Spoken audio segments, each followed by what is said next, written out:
Welcome to Torchlight's Exceptional Parenting Podcast, where we talk with the nation's top experts about today's toughest parenting challenges. Whether you're concerned about your child's development, learning, behavior, or you just want to make family time more enjoyable, we share the practical solutions and tools that can help.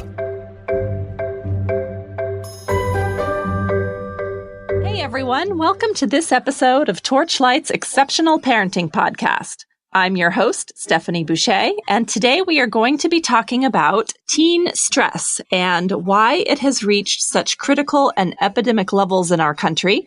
And we are going to then provide some practical tips for parents about things they can do to help their children. I'm here with the very remarkable Sal Caraviello, who is going to help me facilitate this discussion. Sal has 31 years of experience working with youth populations as a teacher, a coach, an administrator, a counselor, and youth minister. He has a master's degree in education and another master's in pastoral counseling. And interestingly, I have to bring this one up, Sal, because this really gave me a smile when I was going through your bio. You were, in fact, the 2015 Winchester Citizen of the Year. For those of you listening, we are in Massachusetts, and this is pretty funny because you were, in fact, not a resident of the town of Winchester when this happened. So I find that rather amusing. That says a lot about you. Well, thank you. And I'd mentioned before that, for my friends and my family, when we found out that I was the recipient of that, I sent out some texts and I got a lot of kidding from my family and friends saying, well, that's interesting. You're the citizen of the year of a town you're not a citizen in. So, yeah. But I've been in the town so long, for 26 years and 23 years at one place, that I really do feel like a citizen of Winchester. It feels like my adopted town, and it feels like the people and the kids have adopted me as well. So I love it there. Yeah, you are a town fixture. That's for sure. Yeah, it's interesting, Sal, and I've chatted with you about this topic a little bit before, and what's interesting to me is there are a number of experts who were pretty visible in this field, people who have studied teens, studied adolescents, they've written books, they've done studies, and, so much of what they're contributing to the field is very, very helpful, but in fact, some of them don't always have hands-on or face-to-face experience working with kids day after day, which is something that you do have. In fact, you have spent over 3 decades working face-to-face with teens and with kids. And that's such an invaluable type of experience to have. So I'm really feeling lucky to have you here with us today. Well, thank you. And this is important to me. And I always try to put the horse before the cart. I always say, so talking about the teen stress issue, the person closest to that is the teen themselves. They'll have the most information. So helping them process becomes important because they are the ones experiencing it. So they're the closest to, say, the epicenter. They are the epicenter. And I always say the next closest would be parents who have spent so much time with their kids. And then maybe the third closest is a trusted adult, a best friend. So I kind of find myself on that third ring of connection. And then we have rings outside of that. And you're right. And this is not to disparage anyone's work, but sometimes I find that we might be hearing from the 6th, 7th, or 8th ring to the epicenter. And I'm sometimes finding that the work lacks a certain intimacy or authenticity. Now, everything can contribute to helping solve the problem, but sometimes the most dominant voices about the teen experience doesn't have much experience with the teen themselves. So I appreciate you recognizing that sort of difference. And yes, 31 years, I say every day I wake up is Groundhog Day. You go in, I'm with a group of young people or their parents almost every single day of my life for the last 31 years. Yeah, and that's really special and remarkable. I wanted to start this conversation off by just kind of going over a few statistics and studies that I came across because I think they're really interesting and they kind of illuminate the nature of this problem that we're facing as a society. It seems about half or close to half of teens in the United States say they feel stressed on a significant level all of the time. And the words all of the time are in quotes here. That's quite a lot. 1/3 of teens say they lose sleep at least a few times a week because they're lying awake at night, unable to sleep because of stress, also disturbing. And in one particular study where it came out of UCLA, and there are a group of researchers who have been studying teen stress over time, and it appears that it is really on the rise. For example, in 1985, about 18% of teens said they felt overwhelmed each day by the number of things they had to do. By 2010, that number had increased to 29%. That's a pretty substantial jump. And then last year, so last year would have been 2017, that's just a 7-year period from 2010 to then, it surged again to 41%, which is pretty close to the 45% from the other study. So that's really, really remarkable to see that kind of a jump over, about a 30-year span. That's about the same amount of time, or close to the same amount of time that you've been working with adolescents. Do the facts I've just highlighted ring true to you based on the observations you've had working with kids and teens over the last 3 decades? And have you noticed an increase in the number of teens who are experiencing really significant stress or high levels of anxiety as compared to when you first began this type of work? Stephanie, absolutely. And first, I'll want to give a shout out, as I mentioned, the different rings to the connection of kids. Now, here's a very important study that, thank God, sort of underscores and illustrates the observational experience of being with teens, that these numbers are staggering. And so I'm so grateful that so many researchers and so many people in the field are doing so much great work to sort of highlight what the experience is for our young people right now. And so, yes, for me, absolutely. And in my walk of working with kids, that it was 9 years ago that my first teenager walked into my office with desperate feelings that they felt they could be suicidal because of those type of feelings. And that was the first time I had encountered that. And at that point, I'd been working with youth for 22 years.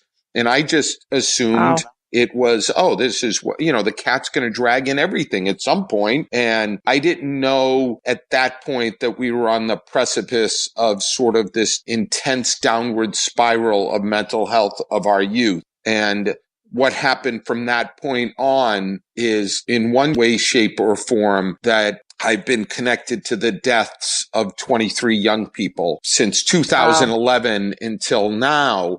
That number is astronomical. So if the fallout from stress is different mental health things going awry in our young people, and the end of the line for this can be death, well, I'm seeing that in staggering numbers. So absolutely. So the 18% to the 29 to the 41%, that's saying teens that are stressed all the time. Yeah. And I've seen other stats where you throw in all the time or most of the time, and that number rises to roughly 87%.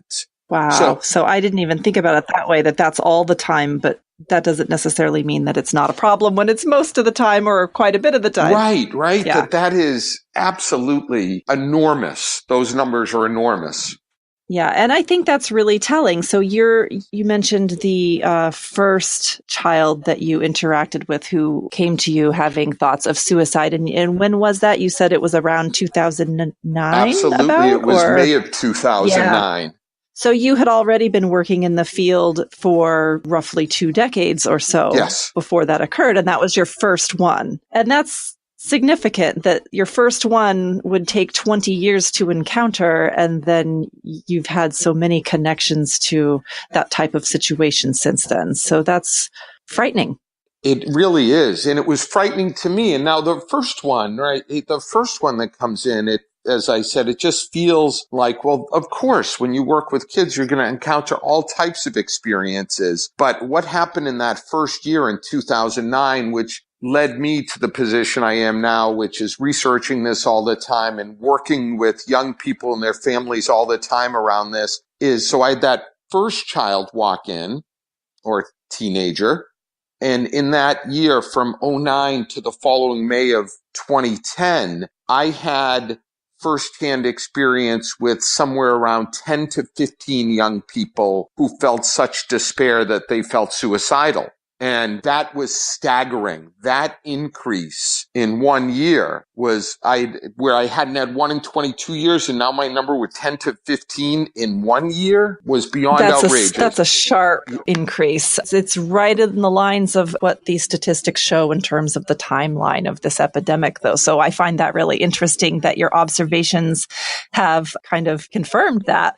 This really begs the question, what has shifted within the teen population or perhaps their environment that is causing them to feel so much more stress or anxiety than kids were 20 years ago? What have you observed in that time? I've said this in different ways. I've said that there's not one smoking gun, but there are probably 10,000 matchsticks. And they all sort of add to this. And I'll just speak about one. I just call it development over achievement, or that I found that in this time period and I get it, that we want our kids to achieve, but I've watched that in some ways achievement has masqueraded as development. And sometimes they're the same thing, but often they are not, where if I get 7 A's on my report card and score 3 goals and 2 assists over the weekend, that achievement can feel like development, but it doesn't necessarily mean that it is. And I found that in this time period, sort of the rush to have our young people achieve has put them on a treadmill of activity that in some cases has robbed them of well-being or has robbed them of development through nobody's desire. I'm seeing so many people want the best for kids, but that achievement over development has required a treadmill experience for our young kids, which then has robbed them of a few basic things. It has robbed them of sleep. It has robbed them of what I'd say is sort of normal family life or mealtime. And it has robbed them of sort of playtime or downtime, which those 3 things help to integrate the experience of achievement. And then they're not happening on a regular basis.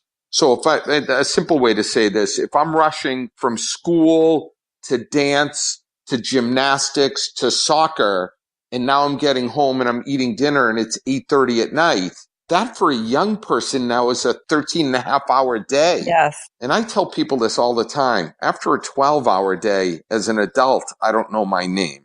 Yes. It's so interesting because I don't think that there are many parents I know at this point in my life. I have 2 children, and I don't know many parents who don't feel in awe sometimes about how much busier their kids are than they themselves were at the same age. There is typically more homework than there used to be. Kids have always played sports to some extent, but kids these days are playing sometimes not just 1, but 2 or even 3 sports simultaneously at any given time of the year. They have practices and music lessons and various clubs that they belong to that tend to take up most nights of the week. And then, of course, you have games and recitals and other various things that take place on the weekend. And there just seems to be very little downtime for most parents and their kids. Parents are kind of running around crazy all week long and all weekend long trying to get their kids to all of these things. Family meal times often aren't taking place. They are instead maybe eating in the car on the way from hockey practice to Boy Scouts or something. And it's this crazy kind of life, and it really doesn't allow kids, number one, just to have time to play outside or talk to their families or just sort of breathe and process what it is that's going on in their life and just be. I know that sounds like sort of a Zen New Agey kind of thing to say, but there is something to be said for having time to just take stock of your life and just feel what's going on. It is so true. And I'm glad you said it that way, right? Sometimes these words get put into different judgment camps, like time just to be can be put into like a New Agey camp, when the reality is it has a profound biological effect on the child and the adult, that we need time to absorb and integrate our experiences is biological. There's no judgment there. It just is what it is. And I'll just share a quick story. I visited a young person, a teenager in psych rehab. And, sadly, the experience often goes that you just sit there for 2 hours just to be there, support. And the child has the 1,000-mile away stare, and they seem so vacant and empty of hope. And it's really sad for me and for the child, and you're just trying to find some common ground. And after I sit there for about 2 hours, this young person says to me, Sal, you're just so busy that you push all your feelings down until you can't push them down anymore, and they overwhelm you. Wow, that's a lot of insight from a young person. It really is. It? And they have really given me the template for what has happened, as have their parents, just being that close to the epicenter of this. And hearing things like that, it rings with an authenticity and a profound truth of the experience. So if you don't mind, could I share a few facts on that? Absolutely. Please do. Sure. It's because you had such great numbers, and these are just some of the numbers. This study is a few years old, but 6 to 8-year-olds spend 33% less time playing today than they did in 1981. Or in 1984, 10% of the patients treated at Children's Hospital in Boston suffered overuse injuries. By 2007, that number was up to 70% of the injuries were attributed to overuse. And then we could go on and on. There's less sleep time. There's less play time. There's more of a grind on the body because of the overuse in sports, that we're seeing injuries like torn labrums in hips and in shoulders that we didn't see well into adulthood, that now we're seeing in young people all the time. And then that has a profound effect on them, that we think in many ways, they're kids and they'll bounce back, which is true. But at some point, when you compound lack of sleep, lack of proper nutrition time, lack of play time, massive bodily injury, that at some point, all of this takes a toll on the young person who is trying to develop, but now they're spending a lot of their adolescent energy just trying to overcome these profound biological experiences. Yeah.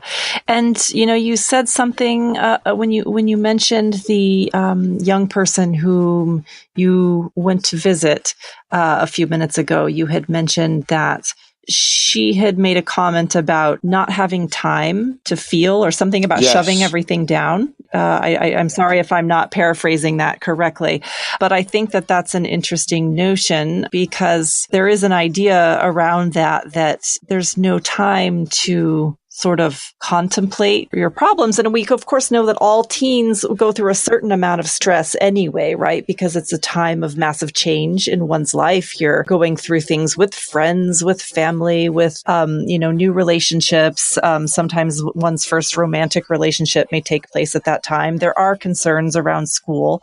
And it's interesting to think that there's that normal level of everyday stress that takes place in that time of life, but maybe not as much time to figure all that out. And that's probably what you're getting at when you talk about real development, right? Or correct me if I'm wrong. Maybe you can elaborate on that. Beautifully said, Stephanie. That is really true. That, I'll use that young person, for example, again, that this is a profound time in their life, adolescence, of relationship building. And it's a necessary part of who they are. And in my estimation, more dominant than almost anything else on their radar. And when the most dominant thing on their developmental radar might be one of the least important things on society's radar for them, and then they're robbed of the time to spend in it, then we have issues. So we can see, and I'll just use, and I don't want to be all techie here, but if I use some illustration of, say, like Piaget's scientific studies around kids, and I know there are issues related to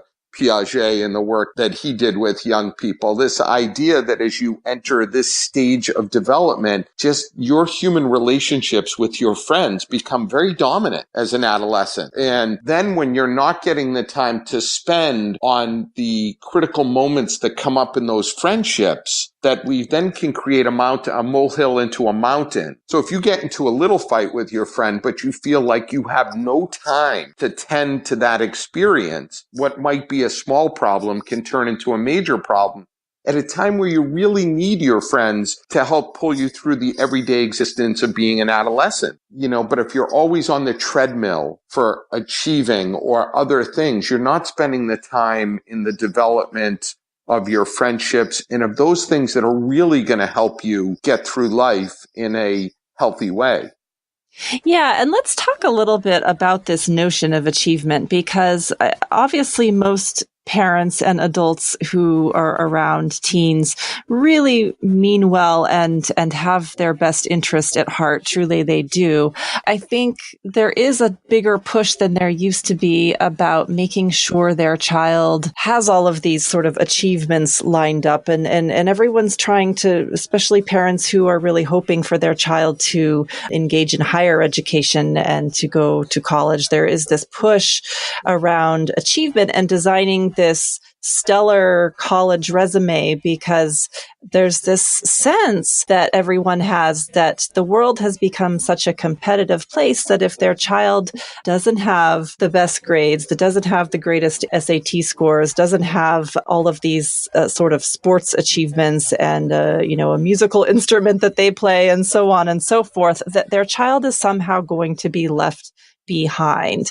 And I'm wondering if you've observed that in your work. Is this sort of desire to get into college or get into a good college, is that playing a role in the craziness that some of these families are willing to engage in? And I would say yes. And I'm glad you also said that. What I'll say in this generation of kids, one of the things that I see through the roof, I have a great relationship with my parents in our community and with the kids, and I see absolutely beautiful families and beautiful young people and wonderful parents doing a great job. And it's weird. Every generation has their thing, and the game has kind of changed for us now that it's different. All the things that we were told that were in the best interest of the kids really are, but it's just maybe too much of it. And I'll give an example of the pressure that I hear from parents. And one mom was telling me she's at the park with her 4-year-old and they're just on the swings and they're just playing.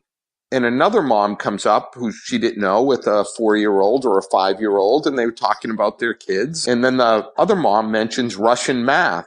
Yeah, and the mom who's talking to me had said, "Sal, I've never heard of Russian math." And the other parent said, "Oh, well, you don't have your child in Russian math?" Well, you know what the research says, that if they're not in this, doing this by 5, that they're never going to get it because of the way their brain develops. And so that mother said, "Sal, I left the park feeling like I was the worst parent in the world and had deprived my child." Because they hadn't had their child in Russian math at the age of 5. So I get the pressure that as parents, everyone, the anxiety part of it is that you want to do such a great job around your kid that the information that comes to you is fast and furious, and trying to weed out the imposters from the real stuff can be a challenge for parents all along the age spectrum of their children. What's the absolute right thing to do when they're 1? And what's the absolute right thing to do when they're 5 and 7 or 14? And parents are experiencing this for the first time at the age that their child is. So they're trying to formulate all this information in real time. And there's just, we're in the age of information. Yeah. We're getting bombarded with it. And we can see it on commercials. I'm being facetious when I say this, that 78% of children who play soccer by the age of 5 are 98% less prone to do X, Y, and Z. And you're watching this as a parent and you're saying, oh, then I'll get them in soccer. Or then you hear another statistic that if they're reading more at bedtime, you're like, well, I'll make them read more at bedtime. And I find just to be a parent and try to sift through the mounds of stats that are coming your way around the well-being of your child must be daunting on a daily basis. Yeah, that's a great point. Thank you for bringing that up. We do have access to so much more information as parents now than anyone in history has. And in some ways, that's great because it's really helped to be better parents in a lot of ways. I think that we're more compassionate. We are probably a very supportive generation of parents. We are somewhat, verbally and physically kinder than perhaps some generations have been in the past. And we know more about child development. And that's all really great and positive, but you're right. The explosion of information has probably contributed to this sort of drive to want to do the very best for your kids at all time, to the extent that it's like, okay, we're going to do this and we're going to do this and we're going to do this and I'm going to raise this perfect person, which of course doesn't exist. But that's very interesting.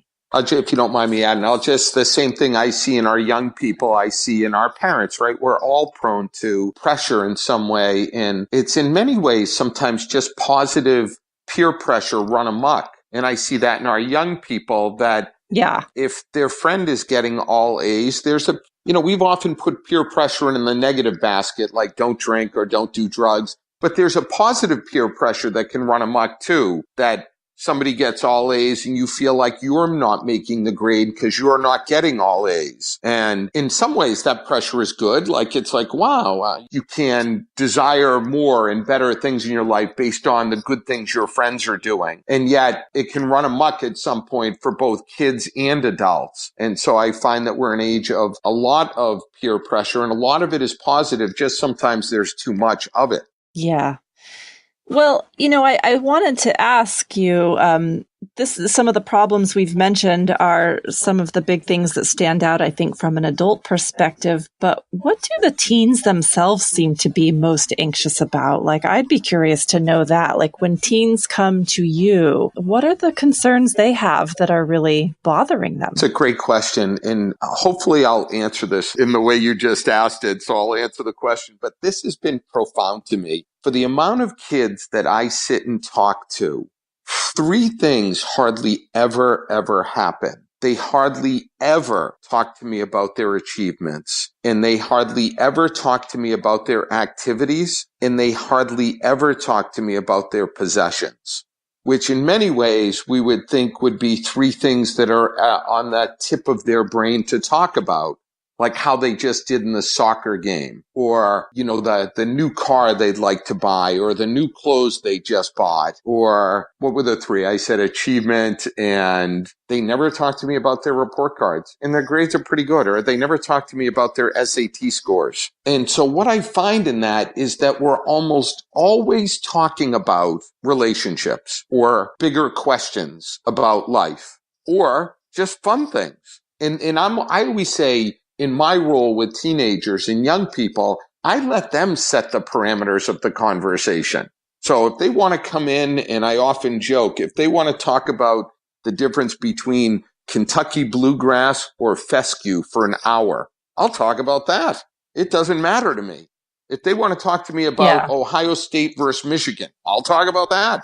I like talking about everything. So for me, it's profoundly insightful that they don't bring up maybe 3 things that we as an adult population would think would be dominating their landscape. So they're often talking more about their faith lives, their emotional state, things that are happening to them in the here and now. And sometimes it's not big bad things either. It's just little things in conversation that conversation is just taking on a normal tone of things that would normally affect you. And it's not sort of the other things that sort of blanket their lives. That's what I find is very profound.